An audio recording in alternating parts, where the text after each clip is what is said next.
របៀបទៅយកផ្ទាល់ឬក៏យើង click pick up ខ្លួនឯងណាបងប្អូនអានេះគេអត់ដឹកមកដល់ផ្ទះទេគឺនៅពេលដែលអីវ៉ាន់ហ្នឹងមកដល់គេនឹងចាញ់សញ្ញាឲ្យយើងទៅយកដល់កន្លែងដែលយើងជ្រើសរើសហ្នឹងឯងអញ្ចឹងស្រួលទេណាបងប្អូនអានេះស្រួលមែនតើហ្មងយើងទិញជ្រើសរើសអីវ៉ាន់ធម្មតាទៅ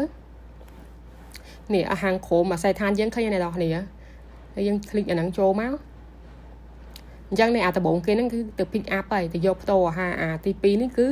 ដឹក direct មកដល់មកផ្ទះតែម្ដងអញ្ចឹង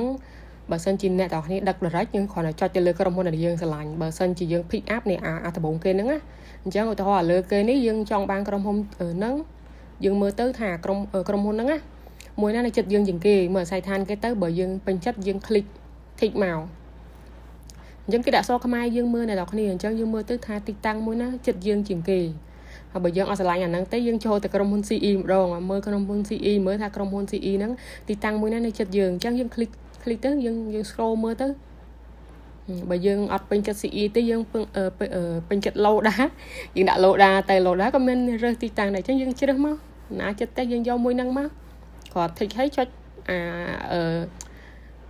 សញ្ញាចិនពណ៌ក្រហមហ្នឹងទៅបានហើយតែញ៉ៃគេដឹក